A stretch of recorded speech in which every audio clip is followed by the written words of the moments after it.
अस्सलामुअलैकुम वरहमतुल्लाहि वबरकातुहू।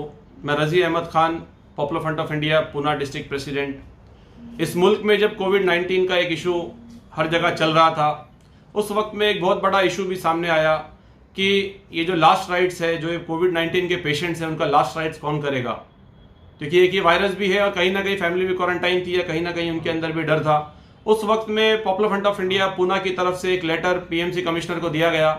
27 मार्च को हमने लेटर दिया कि अगर ऐसा कोई भी एक इशू हो रहा है जिसमें फैमिली आगे नहीं आ रही या तो क्वारंटाइन है, तो उसका last rites popular front of India करेगा, चाहे वो कोई भी रिलीजन का हो। सेम तरीके का लेटर हमने मुंबई, औरंगाबाद, नांदेड़, मालेगांव, परभनी के अंदर भी दिया। उसके बाद पूना में हमको 13/4 को हमको ये परमिशन दी गई। परमिशन के साथ साथ में हमारे वॉलंटियर्स को एक ट्रेनिंग भी दी गई।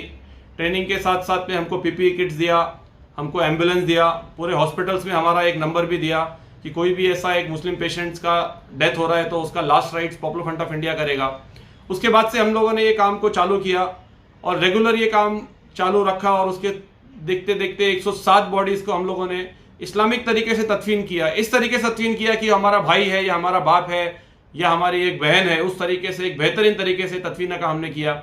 इसमें ना हमने धूप देखा, ना रात की बारिश देखी, कुछ भी नहीं देखा और 107 बॉडीज़ को हमने तदफीन किया। और पूना के अंदर 90% से लेके 95% तक जो मुस्लिम बॉडीज़ है उसका तदफीन पॉपुलर फ्रंट ऑफ इंडिया ने किया। लेकिन अचानक में हमको एक पॉपुलर फ्रंट अपना पीएमसी कमिश्नर की तरफ से एक ये मेल आया कि आपका ये जो परमिशन है कैंसिल कर दिया गया। हम लोग बहुत शौक हुए किस वजह से हमारा परमिशन कैंसिल किया। तो जब हमने इसकी इंक्वायरी किया, हमने इसकी जानकारी मांगी, तो ये मालूम पड़ा कि सीएम जो एक्स सीएम है फडणवीस, उन्होंने एक मेल किया है, उन्होंने एक ट्वीट किया है। वो ट्वीट में लिखा है कि ये एंटी नेशनल एंटी सोशल एक ऑर्गेनाइजेशन है। ये सारे एलिगेशंस एक बेसलेस एलिगेशंस थे और ऐसे एक वक्त में जब इस पूरे मुल्क में लोग ऐसी एक हालत से गुजर रहे हैं, उस वक्त में एक गंदी राजनीति, ये एक ऐसी एक पॉलिटिक्स, एक डर्टी, एक चीप पॉलिटिक्स सिर्फ बीजेपी ही कर सकती है।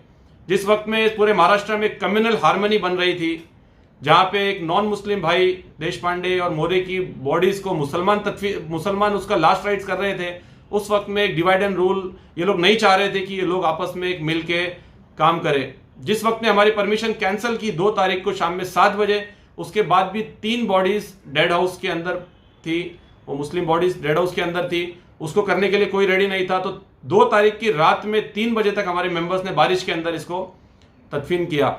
अभी हम लोग ऐसे एक टाइम पे हम लोग ये पूछना चाहते हैं कि क्या पॉपुलर फ्रंट ऑफ इंडिया के साथ ये सही हुआ। इस चीज़ में हमारी लीगल टीम पूरा फाइट करेगी। अगर हमको ज़रूरत पड़े तो हम हाई कोर्ट के अंदर भी जाएंगे और हम ये उम्मीद करते हैं कि ये परमिशन हमको उसी तरीके से वापस मिलेगी और हम इसके लिए फाइट भी करेंगे।